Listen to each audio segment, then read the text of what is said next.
नमस्कार दोस्तों, दी औतांश क्लासेस में आप सबका स्वागत है। जैसा कि हमने आपको जो है परसेंटेज पार्ट 2 में बताया, काफ़ी सारे सवाल भी हुए, क्वेश्चंस हुए, आंसर्स हुए, जो है आपने लगाया, बहुत काफ़ी चीज़ें सीखा उसमें। तो उसी का अगला पार्ट आप सबके सामने प्रस्तुत है। तो उसमें एक हम तालिका लेके आए हैं जो आप लोगों के लिए बहुत ही उपयोगी तालिका है। इस तालिका में जो है आपको दिख रहा है, ये आप स्क्रीनशॉट ले सकते हैं, जो है स्क्रीनशॉट लेके नोट कर सकते हैं। ये तालिकाएं जो दिया गया है, इसमें जो भी चीज़ें डाले हैं वो क्वेश्चंस में ज़्यादा प्रयोग होते हैं, तो इन्हें आप डायरेक्ट लिख सकते हैं। जैसे 1/6 है, उसे परसेंटेज में लिखना है तो 16 से 2/3 लिख सकते हैं। तो इस प्रकार से थोड़ा सा देख लेते हैं। जैसे 100% है तो उसे 1 लिख सकते हैं, 100% के बराबर 1 लिख सकते हैं। 90 है 9/10 लिख सकते हैं। 80 है 4/5 लिख सकते हैं। इसे आप स्क्रीनशॉट लेके रखिएगा, नोट कर लीजिएगा, याद रहेगा तो आपके सवाल में लगाने में काफ़ी मदद होगा। 70% है 7/10 लिख सकते हैं। 60% है तो 3/5 लिख सकते हैं। 50% 1/2 लिख सकते हैं। 40% 2/5 लिख सकते हैं। जैसा कि आपको जो है पार्ट फर्स्ट में, परसेंटेज के पार्ट फर्स्ट में हमने इसे आपको बदलना सिखाया है। अगर यहाँ आपको याद नहीं हो रहा है तो वहाँ से आप बदलना भी सीख सकते हैं, ठीक है। 30% बराबर 3/10 लिख सकते हैं। 20% बराबर 1/5। 10% बराबर 1/10। 75% बराबर 3/4। 25% बराबर 1/4 और 5% बराबर 1/20। 87 से 1/2% बराबर 7/8। 66 से 2/3% बराबर 2/3। 66 से 1/2 बराबर 5/8। 35 से 1/3% बराबर 1/3। 37 से 1/2 बराबर 3/8। इस प्रकार से आप पार्ट टू में एक आया था 50/3, जिसे लिखे थे 16 से 2/3 और एक क्वेश्चन लगा था। चलिए, जैसे इस प्रकार से लिख सकते हैं। पिछले पार्ट 2 में एक सवाल आया था 16 से 2/3 को हमने डायरेक्ट लिखा था 1/6।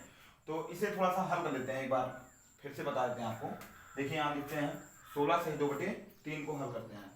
16 से 2/3% है। अब इसे हल कर लेते हैं तो 16 3 48 2 50/3 लिख देंगे। 50/3 लिखेंगे, ठीक है। आप कह रहा है कि परसेंटेज में है तो इसे भिन्न में बदलना है, तो क्या करेंगे, गुणे में क्या करेंगे, 100 कर देंगे, 100 कर देंगे, ठीक है। देखिए यहां देख लीजिए थोड़ा सा,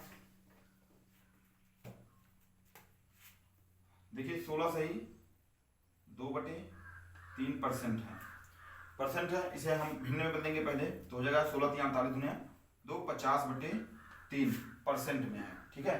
परसेंट मतलब जब हम परसेंट को भिन्न में बदलते हैं तो क्या करते हैं, भाग करते हैं। तो भाग करेंगे 50/3 गुणे 1/100 कर देंगे, ठीक है। 50 1 50, 50 दुनिया 100 बराबर क्या आ जाएगा 1/6, जो कि आपका मान यहाँ लिखा हुआ है, ठीक है। इसी प्रकार हम आगे जो है, जो भी तालिका दिया गया है ये आप स्क्रीनशॉट लेके रखिए और याद कर लीजिए, ज़्यादा काम आएगा। आगे चलते हैं, वृद्धि और कमी पे देखते हैं। तो दोस्तों, पार्ट 2 में हम लोगों ने पढ़ा कमी वृद्धि थोड़ा सामान्य रूप में। अब जो सवालों में प्रयोग होते हैं उस प्रकार के जो है हम थोड़ा सा इंक्रीज और डिक्रीज पढ़ेंगे। इंक्रीज मतलब वृद्धि होती है और डिक्रीज मतलब कमी होती है। वृद्धि प्रतिशत और कमी प्रतिशत हम पढ़ेंगे जो सवालों में प्रयोग होते हैं उस रूप में। तो उस रूप में क्या है कि कोई भी मान, यहाँ एक नोट लिखा हुआ है, ये आप लोग नोट कर लीजिए। कोई भी मान अपने प्रारंभिक अवस्था में सदैव 100% होती है, 100% होती है। कोई भी मान जब अपनी प्रारंभिक अवस्था में रहती है तो वो 100% होती है, अपने प्रारंभिक अवस्था में वो 100% होती है। इसमें हमें जो पढ़ना है, इसमें हमें जो पढ़ना है वो दो प्रकार पढ़ना है। एक बार का प्रतिशत परिवर्तन और 2 बार का प्रतिशत परिवर्तन, जो हमारे सवालों में पूछे जाते हैं। इसमें हम आपको बताएंगे 1 बार का प्रतिशत परिवर्तन, 2 बार का प्रतिशत परिवर्तन। आप उसमें पढ़ सकते हैं 3 बार का, 4 बार का। जैसे अगर मान लिया कई बार का प्रतिशत परिवर्तन हो तो हम ये बेसिक जो है कॉन्सेप्ट आपका क्लियर कराएंगे। तो 1 बार का प्रतिशत परिवर्तन कैसे होता है, जैसे मान लेते हैं कोई चीज अपने प्रारंभिक अवस्था में है, प्रारंभिक अवस्था में है तो प्रारंभिक अवस्था में तो कितना परसेंट होगा, 100% होगा। अगर कोई मान अपने प्रारंभिक अवस्था में है, यहाँ नोट लिखा हुआ है, कोई भी मान अपने प्रारंभिक अवस्था में सदैव 100% होती है। ठीक है, अब एक बार का प्रतिशत परिवर्तन हम पढ़ने चल रहे हैं। तो जो एक बार का प्रतिशत परिवर्तन है वो मान ले कोई भी मान है प्रारंभिक अवस्था में है तो 100% हो गया। अब इसमें अगर 20% की क्या हो गई, वृद्धि हो गई, क्या हो गई, 20% की वृद्धि हो गई। ठीक है, मतलब ये 20% बढ़ गया, तो जो ये मान आएगा वो कितना आएगा, 120% आएगा, 120% आएगा। इसी प्रकार अगर मान लेते हैं कोई भी मान अपने 100% में है, मतलब प्रारंभिक अवस्था में है, ठीक है, और उसमें 25% की कमी हो जाती है, 25% की कमी हो जाती है, मतलब वो डिक्रीज हो जाता है 25%। देखिए एक बार का प्रतिशत परिवर्तन है, ध्यान दीजिएगा, एक ही बार ही प्रतिशत परिवर्तन हो रहा है, लेकिन आगे हम आपको सिखाएंगे कि 2 बार का प्रतिशत परिवर्तन कैसे होता है। तो जब ये क्या हुआ, अगर 25% इसका डिक्रीज हुआ तो क्या हो जाएगा, ये 75% हो जाएगा। ठीक है, ये आपको समझ में आ गया होगा। ये चीज आप नोट कर लीजिए कि कोई भी मान अपने प्रारंभिक अवस्था में सदैव 100% होती है। ठीक है, और एक बार का प्रतिशत परिवर्तन आपको समझ में आ गया होगा कि 100% है अपनी प्रारंभिक अवस्था में है, इसमें 20% का इंक्रीज हुआ। ठीक है, तो ये 120% हो गया, और 25% का अगर डिक्रीज हुआ तो 75% हो गया। आगे देखते हैं 2 बार का प्रतिशत परिवर्तन। देखिए हमने सीखा क्या, एक बार का प्रतिशत परिवर्तन, अब हम सीखेंगे 2 बार का प्रतिशत परिवर्तन। देखिए ये जैसे आप मान लिया कहीं गए किसी शोरूम में या किसी मॉल में आप गए कुछ सामान लेने, तो वहां आपको मिलता क्या है कि जैसे लिखा रहता है कि 20% का छूट और 10% का छूट, ये बताते हैं कि 20% का छूट और 10% का छूट। तो वहां आप थोड़ा सा कंफ्यूज हो जाएंगे, क्या होंगे, वो वहां आपका थोड़ा सा हानि हो जाएगा कि वो जोड़ के आपको जो छूट देंगे वो 20% प्लस 10%, तो 30% का छूट आपको दे देंगे, और 30% का छूट आप लेके चले आएंगे। 20 प्लस 10 30% का छूट दे देंगे। इस प्रकार से परिवर्तन 2 बार का जो है परिवर्तन होता है। तो हम थोड़ा सा इसे हम आपको क्लियर कराएंगे कि इस स्थिति में क्या छूट हमको मिलनी चाहिए या हमें क्या देना रहता है। तो देखिए 2 बार का प्रतिशत परिवर्तन, हमने कहा कोई भी चीज अपने प्रारंभिक अवस्था में क्या होती है, 100% होती है। क्या होती है दोस्तों, 100% होती है। ठीक है, अपने प्रारंभिक अवस्था में 100% होती है। चलिए अब कह रहा है कि अगर 100% हो रही तो इसमें एक बार 20% की वृद्धि हुई और एक बार 10% की वृद्धि हुई। कोई सामान है वो जैसे 100 रुपए का है, तो उसमें एक बार 20% बढ़ा और एक बार 10% बढ़ा, 2 बार बढ़ गया, एक बार 20% एक बार 10%, तो 2 बार हुआ ना, 2 बार का प्रतिशत परिवर्तन। अब ये हमें देखना है, तो एक बार जब बढ़ा तो जो प्रारंभिक अवस्था थी ये 100% थी, अब एक बार जब पहली बार जब बढ़ेगा तो हम इसे क्या करेंगे, पहली बार जो बढ़ रहा है उसे हम जोड़ लेंगे। ठीक है, 20% हम जोड़ लेंगे, 20% का क्या हुआ, इंक्रीज हुआ, तो ये हो जाएगा आपका 120%, 120%। ठीक, अब कह रहा है कि फिर 10% की वृद्धि हुई। ध्यान दीजिएगा, हमने कहा यहाँ आप लोग क्या करते हैं, जैसे मान लिया आप किसी मॉल में गए और वहां लिखा है कि इस सामान पे एक बार 20% छूट है फिर 10% छूट है, तो आपको वो 20% और 10% दोनों जोड़ के 30% का छूट दे देते हैं, फिर भी उनका जो है लाभ होता है। लेकिन अगर आप ये सीखे रहेंगे तो उनका जो है लाभ नहीं होगा, लाभ आपका होगा। देखिए कैसे सीखते हैं। अब ये हमने कहा कि कोई भी चीज अपने प्रारंभिक अवस्था में 100% होती है, तो 100% है तो 20% हमने जोड़ दिया, 120% हो गया। ठीक है, कोई बात नहीं।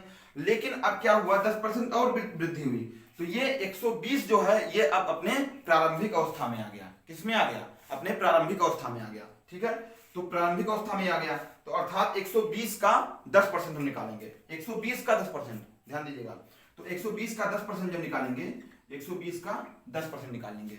ठीक है, तो जो आएगा वो कितना आएगा, 12%, तो ये 12% और आएगा। अब टोटल जोड़ लेंगे तो क्या हो जाएगा, ये 132% हो जाएगा। आपको छूट कितना दे रहे थे, वो 30% देंगे। ध्यान दीजिए, अगर मान लिया 20% बढ़ा फिर 10% बढ़ा, तो हमने कहा प्रारंभिक अवस्था में अपने वो 100% है, 100 में 20 जोड़ देंगे 120% होगा, फिर 120 का 10% निकालेंगे, 120 का 10% निकालेंगे तो ये आ जाएगा 132%। चलिए अगर मान लीजिए ये आपको थोड़ा सा कठिन लग रहा है और आसान तरीके से करना चलते हैं, वो अपने प्रारंभिक मान में 100% है। जैसे मान लीजिए ये 100%, अगर यहाँ समझने में आपको दिक्कत हो रही है तो यहाँ एक बार फिर से समझ लीजिए। 100 का 20% बढ़ा तो 120% हुआ। 120 का अब ये अपने प्रारंभिक अवस्था में आ गया, अपने प्रारंभिक अवस्था में आ गया तो इस पे 10% हमको मिलेगा। क्या मिलेगा? 10% वृद्धि हुई तो 120 का 10% निकाले हमने तो कितना आया? 12 आया। अब 120 में 12 जोड़ेंगे 132% आ गया। चलिए आगे यहाँ देखते हैं कि 100% है, ठीक है 100% है, इसमें क्या करेंगे हम, फिर 20% की वृद्धि किया है, चलिए 20% की वृद्धि कर देते हैं। तो 100 का 20% कितना हुआ? डायरेक्ट आप लिख सकते हैं 120%, ठीक है 120%। और फिर 100 का 10%, देखिए प्रारंभिक अवस्था, फिर 100 का 10%, अर्थात 100 का 10% कितना हो गया? मान लेते हैं 110%, ठीक है। जो 20% वृद्धि हुई वो 120% हुई है, 100 में 10% जोड़ रहा तो 110% हुआ, 20 बड़ा 120 हुआ। अब इसे हम हल कर लेते हैं। कैसे हल करेंगे कि इसमें लिख सकते हैं 120 गुणे 110 बटे में 100 काट देंगे, 12 गणिया 132%, 132%। तो इसमें जो वृद्धि हुई, कोई सामान अगर मान लिया 100 रुपए का है, कोई सामान अगर मान लिया 100 रुपए का है, उसमें एक बार 20% की वृद्धि हुई, एक बार 10% की वृद्धि हुई, तो जो टोटल वृद्धि हमारी हुई वो 32% की वृद्धि हुई, ठीक है। कितने की हुई? 32% की वृद्धि हुई। इसमें क्या होगा? 100 रुपए का सामान है तो अब हमें वो कितने मिलेगा? 132 रुपए में मिलेगा, ठीक है। इस प्रकार से ये जो है ये लगा सकते हैं। आगे अगला क्वेश्चन देखते हैं। इसी पे आगे एक सवाल देख लेते हैं। मान लिया कोई सामान है, उस पर 40% की वृद्धि हो रही है और 20% की कमी हो रही है, तब क्या करेंगे? वो अपने प्रारंभिक अवस्था में 100% रहेगी, 100% रहेगी, तो इसे 40% की जब वृद्धि होगी तो 140% हो जाएगा। इसे प्लस में जोड़ सकते हैं, ठीक है, प्लस कर लेंगे 40 तो 140 हो जाएगा। और 100% है, इसमें 20% की कमी हो गई, 20% की कमी हो गई तो इसे 80% लिख सकते हैं। 100 में से 20 हटा देंगे, ठीक है, 80% हो जाएगा। अब इसे क्या करेंगे? हल कर लेंगे। मान लिया तो 140 गुणे 80 बटे 100 कर सकते हैं, 140 गुणे 80 बटे 100 कर सकते हैं, काट देंगे, ठीक है। और ये कितना आ जाएगा? 112%, 112%, ये आपका आएगा 112%, अर्थात इसमें 12% की वृद्धि हुई है। जो सामान 100 रुपए का था, 40% बढ़ाने के बाद 20% घटाने के बाद ये कितने का हो गया? 112 रुपए हो गया, अर्थात 12% की वृद्धि हुई, ठीक है। आगे देखिए, इस पे एक सूत्र बनता है। मान ले कोई वस्तु है, उसका मूल्य जो है पहले R1 था। मान लेते हैं कोई वस्तु है, उसका जो है मूल्य पहले R1% है, ठीक है, R1% है की वृद्धि, R1% की वृद्धि की जाती है। मान लेते हैं कोई वस्तु है, कोई सामान है, उसमें पहले R1% की वृद्धि की जाती है, फिर बाद में R2% की वृद्धि की जाती है, R2% की वृद्धि की जाती है, ठीक है। तो इसमें जो कुल प्रतिशत वृद्धि होगी, डायरेक्ट आप निकाल सकते हैं कि इसमें कुल प्रतिशत वृद्धि कितने की होगी, कुल प्रतिशत वृद्धि कितने की होगी। तो कुल प्रतिशत वृद्धि, कुल प्रतिशत वृद्धि, बहुत इंपॉर्टेंट सूत्र है भैया, नोट कर लीजिएगा इसे। कुल प्रतिशत वृद्धि बराबर R1 plus R2, R1 plus R2। हम कहना चाहते हैं कि यदि किसी वस्तु के मूल्य में पहले R1% की वृद्धि हुई, R1% की वृद्धि हुई, बाद में फिर R2% की वृद्धि हुई, फिर R2% की वृद्धि हुई, तब कुल प्रतिशत वृद्धि बराबर R1 plus R2, R1 plus R2 plus R1 into R2 अपान 100 होता है। R1 plus R2 plus R1 into R2 अपान 100 होता है, ठीक है। ये आपका प्रतिशत, कुल प्रतिशत वृद्धि आ गया। कुल प्रतिशत वृद्धि आ गया। ठीक है, आगे इसी कड़ी में एक और सूत्र देखते हैं कि यदि किसी वस्तु पे R1% की वृद्धि हो, R1% की वृद्धि हो और R2% की कमी हो। ठीक है, हमने बताया कि कोई वस्तु है उस पे पहले R1% की वृद्धि होती है, पुनः R2% की वृद्धि होती है, तो कुल प्रतिशत परिवर्तन बराबर होगा, आपका सूत्र बनेगा R1 plus R2 plus R1 into R2 अपान 100%। ठीक है, कई परसेंट की वृद्धि होगी यहां से निकाल सकते हैं।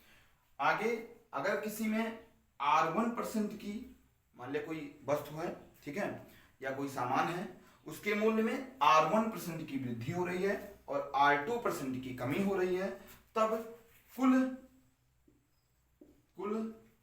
प्रतिशत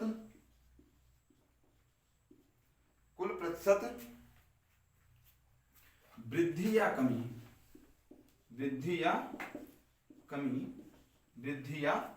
कमी बराबर होगा R1 minus R2 minus R1 into R2 अपान 100%। ठीक है, अब इसमें क्या होगा कि यहां लिखा है वृद्धि या कमी, तो इसके लिए आप लिख सकते हैं कि जब ये मान धनात्मक आएगा तो प्रतिशत वृद्धि होगी। जब मान धनात्मक आएगा हल करने के बाद, तो क्या होगा, प्रतिशत नोट कर लीजिए, ये चीज बहुत इंपॉर्टेंट है, प्रतिशत वृद्धि होगा। जब मान धनात्मक आएगा तब प्रतिशत वृद्धि होगा, जब मान ऋणात्मक आएगा तब प्रतिशत कमी होगा। ठीक है, इसे एक रूप में और भी लिख सकते हैं, हम इसे एक रूप में और भी लिख सकते हैं कि मान लिया R1% की वृद्धि हुई, R2% की कमी हुई, तब हम इसे इस प्रकार भी लिख सकते हैं R1 माइनस R2 प्लस का चिन्ह लगा देंगे R1 इंटू माइनस R2 अपान 100। ठीक है, एक सूत्र ये भी आप बना सकते हैं। ठीक, ये तीनों सूत्र आप नोट कर लीजिए या स्क्रीनशॉट ले लीजिए।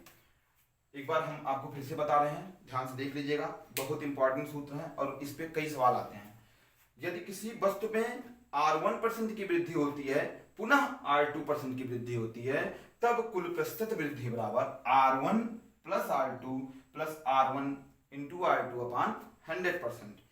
और यदि किसी वस्तु में R1% की वृद्धि होती है, पुनः R2% की कमी होती है, तब उसके दो सूत्र बनेंगे। कौन कौन से? एक सूत्र ये बनेगा, हम ऐसा भी लिख सकते हैं R1 minus R2 plus R1 minus R2 बटे 100। यहाँ माइनस इसलिए लगाए क्योंकि यहाँ प्रतिशत की कमी हो रही है, दूसरे सूत्र में हम लिख सकते हैं क्या, वृद्धि या कमी, R1 minus R1 into R2 अपान 100%। ठीक, अब हम कह रहे हैं कि जब मान धनात्मक में आएगा, ये चीज नोट कर लीजिएगा, बहुत इंपॉर्टेंट चीज है, जब मान आपका धनात्मक में आएगा तो प्रतिशत वृद्धि होगा। क्या होगा? तब प्रतिशत वृद्धि होगा। ठीक है, और जब मान ऋणात्मक में आएगा तो प्रतिशत कमी होगा। इस पे एक सवाल देख लेते हैं हम लोग, आइए देखिए, मान लेते हैं कोई सामान है, ये जो ऊपर का एरो है तो आपको ऊपर लेके जाएंगे हम भी फिलहाल। तो ये जो है वृद्धि कर रहा है, वृद्धि सही होता है, 20% की वृद्धि और 10% की वृद्धि। मान लिया कोई सामान है, उस पे एक बार 20% की वृद्धि होती है, दोबारा 10% की वृद्धि होती है। तो हम मान लेते हैं कि ये R1 है 20% और ये R2 है 10%। सूत्र पे रखेंगे तो सूत्र हमने बताया था कि R1 प्लस R2, देखिए R1 प्लस R2 और R1 प्लस R2 बटे 100% का प्रतिशत परिवर्तन जो इसमें होगा वो इतना होगा। ठीक है, तो इसे लगा लेंगे। R1 मतलब 20% की वृद्धि होती है, फिर 10% की वृद्धि होती है, फिर क्या होता है 20% प्लस 10% बटे 100%। ठीक है, सॉरी यहाँ गुणे रहेगा, ठीक। तो 0 2 0 काट दीजिए भैया, कोई दिक्कत नहीं।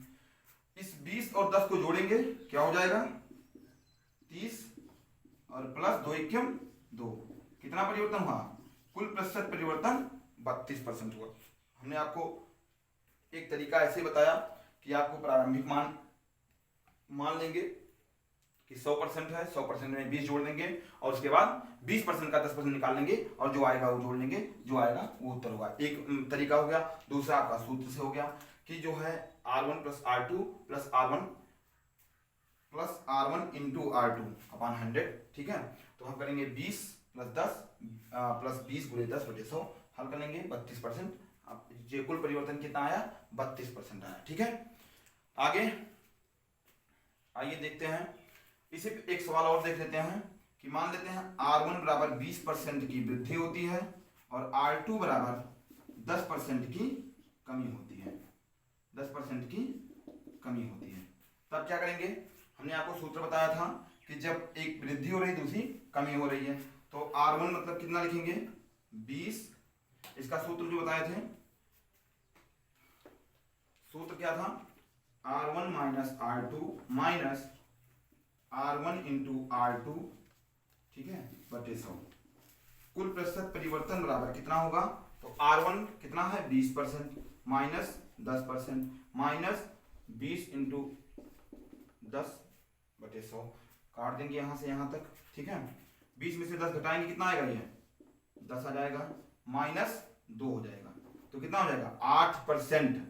8% की वृद्धि हो रही है। देखिए ये मान धनात्मक में आ रहा है तो क्या होगा 8% की वृद्धि होगी। जब 20% का क्या होगा 20% की वृद्धि हो 10% की कमी हो तब उसमें क्या होगा 8% की वृद्धि होगी, ठीक है। आइए एक कमी वाला सवाल और देख लेते हैं। अब देखिए एक सवाल और देख लेते हैं। 40% की किसी वस्तु पे 40% की वृद्धि होती है, फिर 20% की कमी होती है। 40% की वृद्धि हो रही है, 20% की कमी हो रही है, तो इसे हम प्लस वाले सूत्र पे लगाते हैं, ठीक है। प्लस वाला सूत्र हमने क्या बताया था R1 माइनस R2, प्रतिशत जो वृद्धि हो रही है R1 माइनस R2, फिर यहां प्लस लगा लेंगे R1 माइनस R2 अपॉन 100%। ये सूत्र हमने आपको बताया था। सूत्र आपको हमेशा याद होना चाहिए, मैथ तभी लगेगा, ठीक है। और जो ट्रिक की बात की जाती है, जब आपका कॉन्सेप्ट क्लियर रहेगा तो ट्रिक आपको जो है आसानी से आएगा। अगर कॉन्सेप्ट आपका क्लियर नहीं है तो आप ट्रिक नहीं लगा सकते हैं। ट्रिक कोई जो है ट्रिक कहीं से बन के नहीं आता दोस्तों, ट्रिक आप खुद बनाते हैं, ये ध्यान रखिएगा। ट्रिक आप खुद बनाते हैं, जितना आपका कैलकुलेशन अच्छा होगा, जितना आपका कॉन्सेप्ट अच्छा होगा, ट्रिक आप खुद पैदा कर देंगे, ठीक है। इसीलिए मैं कॉन्सेप्ट पे जोर दे रहा हूं। आप कॉन्सेप्ट सीखिए, कॉन्सेप्ट अगर आपका क्लियर हुआ तो जो है आप ट्रिक खुद पैदा करने लगेंगे, ठीक है। ट्रिक कोई बना के नहीं लाता है। ट्रिक क्या होता है, जिसके पास कॉन्सेप्ट क्लियर होता है वो ट्रिक खुद बनाते हैं, ठीक। आइए देखते हैं R1 माइनस R2 प्लस ये सूत्र पे 40% की वृद्धि 20% की कमी। तो हम करेंगे क्या 40 माइनस 20 कर देंगे, ठीक है। 40 की वृद्धि हो रही है, 40 और माइनस 20 कर देंगे, ठीक है। फिर प्लस लगाएंगे 40, यहां माइनस ने आपको बताया था क्यों लगाएंगे, क्योंकि यहां डिक्रीज हो रही है, ठीक है, इंटू माइनस 20 अपॉन 100, ठीक। काट लेते हैं। अब यहां हल करेंगे तो 40 में से 20 घटाएंगे कितना आ जाएगा 20 आ जाएगा। आप जानते हैं प्लस और माइनस का जब गुणा होता है तो क्या होता है माइनस हो जाता है, तो यहाँ क्या हो जाएगा माइनस हो जाएगा। 4 का 2 में गुणा करेंगे क्या होगा 8 हो जाएगा। 8 होगा अर्थात जब इसे हल करेंगे तो कितना आ जाएगा 20 में से 8 घटाएंगे 12% की क्या होगी वृद्धि होगी दोस्तों, क्योंकि मान धनात्मक में आ रहा। अगर यही मान ऋणात्मक में आता तो कमी होती, जो भी ऋणात्मक में आता वही कमी होती, वहां ऋण चिन्ह को हम हटा देते हैं, ठीक है। आगे अब हम लोग सीखेंगे इसी पे औसत तरीका। देखिए एवरेज मेथड, औसत तरीका हमने जो सीखा अभी तक वो एक सूत्र पे सीखा, एक डायरेक्ट सीखे, दो तरीके हम लोगों ने सीखा जो वृद्धि मतलब प्रतिशत परिवर्तन है, ठीक है। अब हम सीखेंगे औसत मेथड मतलब एवरेज मेथड, औसत तरीका। औसत तरीका क्या होता है, जैसे हमने कहा कि जो है आपको हर जगह जरूरत पड़ेगी, एक तालिका दिए थे तो उस तालिका की जरूरत हो सकता है यहाँ पड़े। चलिए आइए हम देखते हैं। पहले हम लिख लेते हैं 20% की वृद्धि। 20% की क्या वृद्धि। दोस्तों 20% को हम लिख सकते हैं 1/5। क्या लिख सकते हैं 1/5, जो कि हम आपको बता चुके हैं। 20% वृद्धि को हम लिख सकते हैं 1/5। इसमें जो होता है, जो हर होता है नीचे वाला, वो प्रारंभिक मान होता है। क्या होता है? प्रारंभिक मान होता है। प्रारंभिक मान होता है, ठीक है। जो नीचे वाला होता है वो क्या होता है? प्रारंभिक मान होता है। जो ऊपर वाला होता है वह वृद्धि होती है या कमी होती है, या कमी होती है। क्या होती है? अब यहाँ वृद्धि हो रही है तो यहाँ वृद्धि होगी, ठीक है, यहाँ वृद्धि होगी। अब इसका जो अंतिम मान होगा, जो अंतिम मान होगा वो क्या होगा? अंतिम मान बराबर लिख सकते हैं, यहाँ प्रारंभिक मान इसका कितना था? 5 था, ठीक है, 5 था। और इसमें वृद्धि कितने की हुई? 1 की हुई, अर्थात अंतिम मान कितना हो गया? 6 हो गया। अंतिम मान कितना हो गया? 6 हो गया। तो जब भी हम प्रतिशत को भिन्न में बदलते हैं तो ये ध्यान रखिएगा, जो ऊपर वाला होता है वो वृद्धि या कमी होती है, और जो नीचे वाला होता है वो क्या होता है? प्रारंभिक मान होता है। और जो वृद्धि और कमी होती है उसी हिसाब से अंतिम मान निकलता है, ठीक है, उसी हिसाब से अंतिम मान निकलता है। आगे चलते हैं। 40% की वृद्धि। 40% की वृद्धि। 40% की वृद्धि बराबर क्या लिख सकते हैं हम? इसे भिन्न में लिख सकते हैं 2/5। 2/5 अर्थात यहाँ प्रारंभिक मान इसका 5 है और वृद्धि कितना है? 2 है, तो इसका अंतिम मान कितना होगा? अंतिम मान दोस्तों लिख सकते हैं ना, अंतिम मान बराबर 5 + 2 बराबर 7। अंतिम मान कितना होगा? 7 होगा। आइए आगे एक क्वेश्चन और देख लेते हैं। 33 सही 1/3% की कमी। 33 सही 1/3% की कमी बराबर लिख सकते हैं 1/3। 1/3। अब देखिए, अगर मान लीजिए इसे भिन्न में लिखे 1/3, तो यहाँ 1 की क्या हो रही है? कमी हो रही है, क्योंकि यहाँ प्रतिशत में कमी हो रही है। जब यहाँ प्रतिशत में वृद्धि होगी तो यहाँ वृद्धि होगी, जब यहाँ प्रतिशत में कमी होगी तो यहाँ कमी होगी। और ये क्या है? आपका प्रारंभिक मान है। प्रारंभिक मान है, ठीक है, प्रारंभिक मान है। अब इसका अंतिम मान जब हम निकालेंगे तो क्या होगा? अंतिम मान बराबर लिख सकते हैं 3 - 1।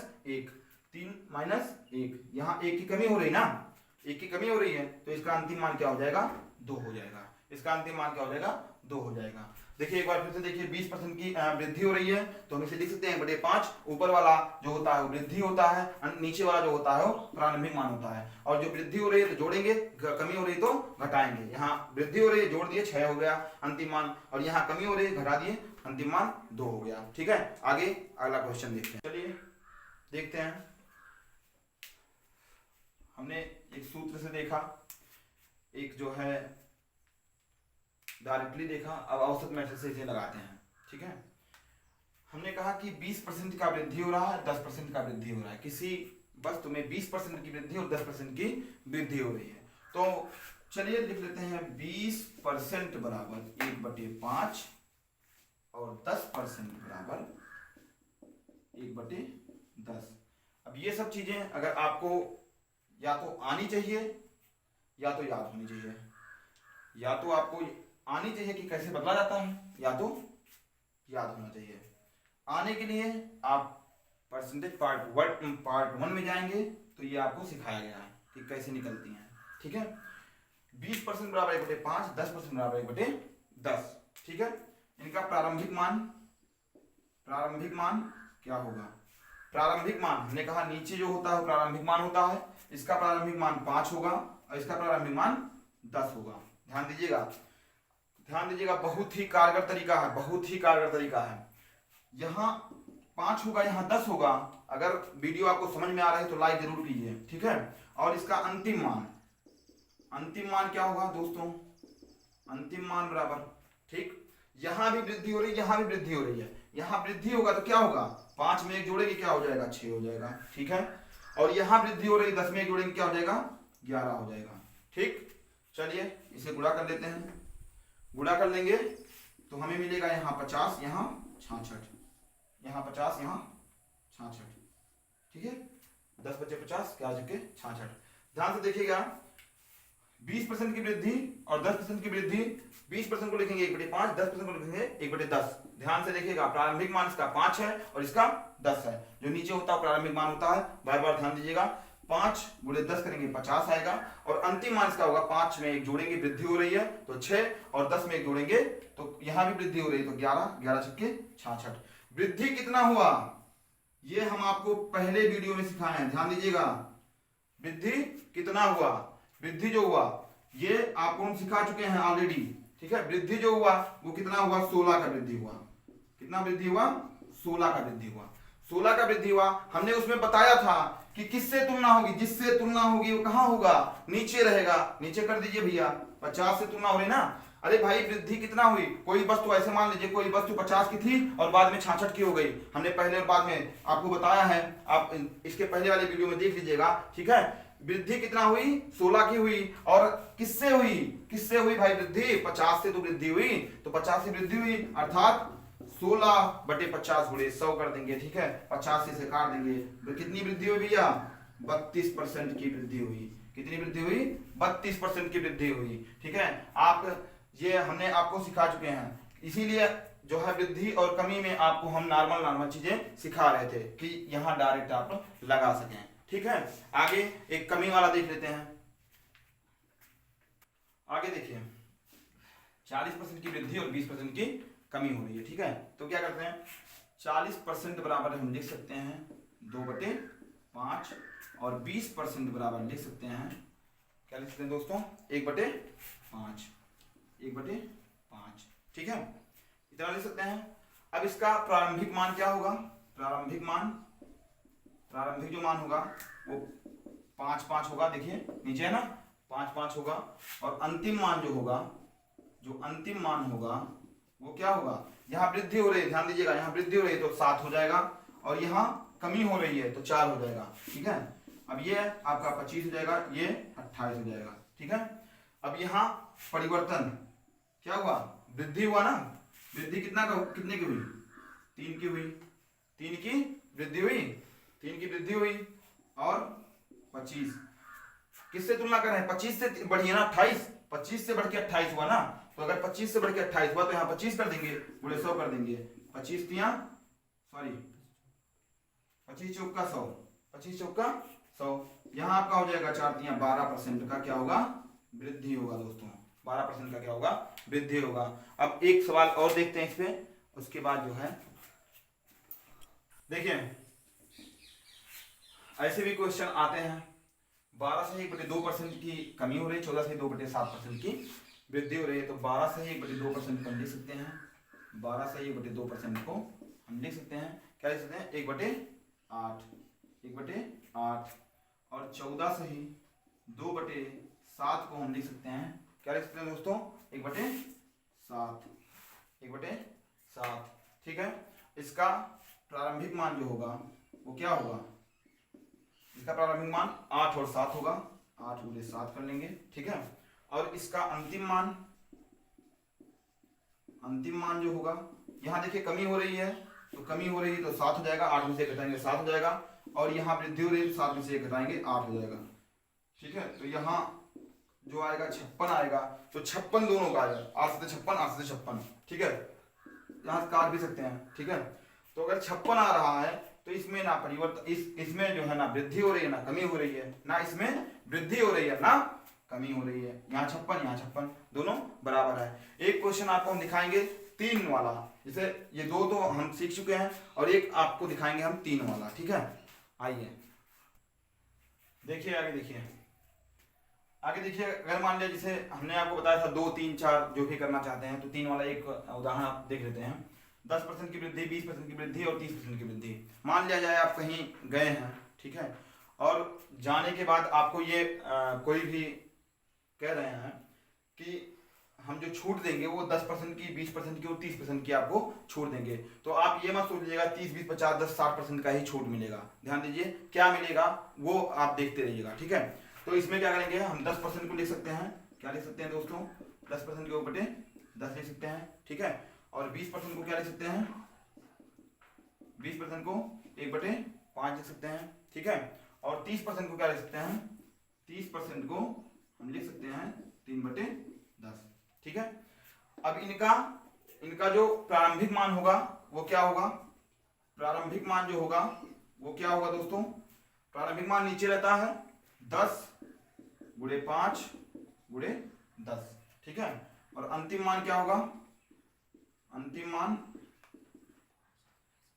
मान 10 में से एक जोड़ेंगे क्या हो जाएगा 11, 5 और 1 6 और 10 और 3 13।